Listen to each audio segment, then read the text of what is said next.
How you doing? Good. How you doing? Nick, a couple of Januaries ago, you referred to AJ as the best receiver this city's ever seen. How disappointing is it for you that it ended in the way that it did, considering how highly you thought of him? Yeah, I mean, I would say it was there was a lot of good years here, right? And done a lot of good things. With AJ here, 2 times in the Super Bowl. I think he was All Pro multiple times, Pro Bowl multiple times, and so I would say it was a good run. But really excited about that room that we have. Devontae Smith has had a really good offseason, has had 5 good years of being an Eagle as well. Very, very productive, and excited that, he's going to get extra opportunities that he works so hard that people convert that. I'm really excited about Mekhi and where he is this offseason, and just has ability to catch the football, his toughness. I think that's a great addition to that room. Tay Wicks, I think he has a very unique skill set of being able to get in and out of breaks and be really efficient at the line of scrimmage. For a guy that I've coached, he has some Keenan Allen to him and to his game. Keese and Elijah. Been excited to coach those guys for a long time. They have unique skill sets. Keese has got extreme quickness, and Keese has great speed and excellent hands. Elijah just is so quick at the top of his route, and then Darius Cooper and Johnny Wilson just have that ability to kind of be the dirty work guys that we've so valued in our offense. And I'll always value that in an offense, of a receiver that can do some of the dirty work and then do some of the other things from that. So, again, a lot of good things that have happened, and then really excited about that room. Where did you weigh in, and what was your input on the decision to trade him? Howie and I discuss everything, as you guys know. We talk through everything, and again, so many things that he did that was good for our football team, and always will wish him the best of luck. And but like I said, really excited about the guys in that room and where we are. But this is a team game. To your question, and just in every decision, that I make and decisions that Howie makes, we talk to each other about it. What a good teammate that I have with Howie Roseman, to be able to go to battle with, and that's like that with everything.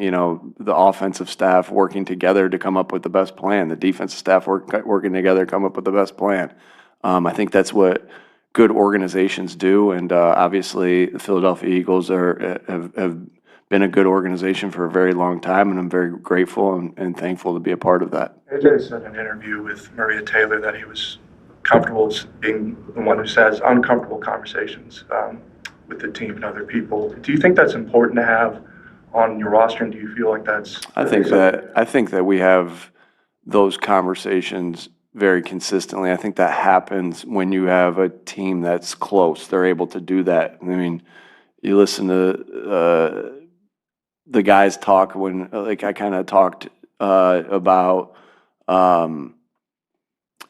when you get further along and you get successful teams, the Spurs, the Knicks, that, common denominator, what they talk about is how close they are. That's no secret. Like when teams make it as far as we've made it, as teams make it as far, into the championships of things, they talk about how close they are. And you always seem to find that they talk about, because they're close, they can hold each other accountable. And again, we have hard conversations in here every day. Practice is evaluated in front of everybody, not only as a offensive group or a defensive group, but as a team. And so we set that stage as coaches to say, hey, this is so important that we're able to have these hard conversations. And then you have really good leaders on our football team that are able to do that. Jalen, Saquon, Jordan, Lane, Landon, Zach, Q, Coop, Jalen, Jordan. On the defensive side, Jalen, Jordan, both sides. But yeah, we have a good group of core guys that are able to have those conversations with each other. And that's been common since I've been here, starting with the leadership when I first got here, with Jason Kelsey and Fletcher Cox and Lane Johnson and Brandon Graham. And I think we've always had those leaders that have been able to do that. I think, again, that's a sign of a good team that you can have guys that are willing to tell the truth to each other, and we have to set that stage of telling the truth to each other as coaches with how we go about our daily business every single day. A lot has been made about Jalen and AJ's relationship. You've always stressed how important it is for teammates to be close. I was wondering, as the head coach of the team, if their relationship, from your perspective, was ever a problem in managing the team and impacted on the field. No, I think, again, yes, relationships are so important. That doesn't mean everybody. I think sometimes that can get misconstrued that everyone has to be best friends, and that's just not the case. There's a lot of guys on a football team. There's a lot of different personalities, and what has to be understood is that everybody has a common goal.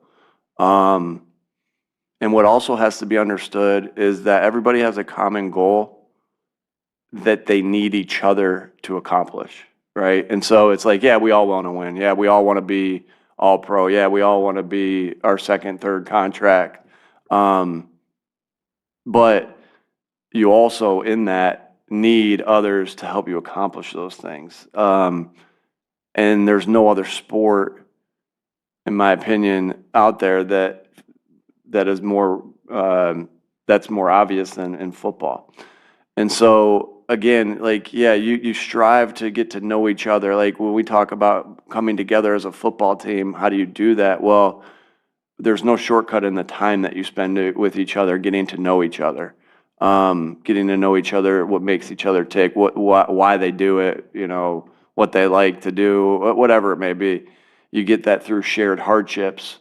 So only part of that is like, hey, a little time, but then part of it is you get that togetherness through shared hardships, going through tough times together.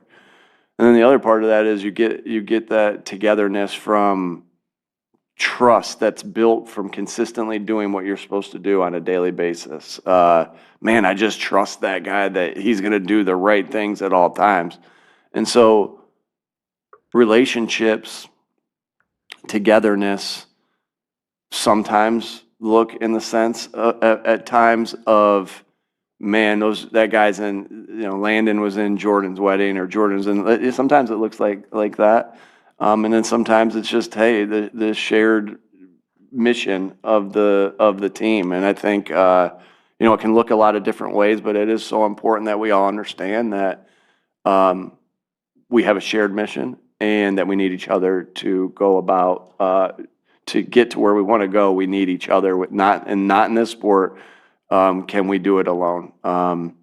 If you want to do it alone, you got to pick another sport. But I say to them sometimes, I feel bad because I love the sport of tennis, but I'm like, hey, this ain't tennis, all right? And none of you are built to play tennis. A lot of you guys aren't built. Jake Elliott was built to play tennis, but a lot of you guys weren't built to play tennis, so you can't switch. So you need each other to get to where you want to go. We got to go. All right. Thanks, y'all.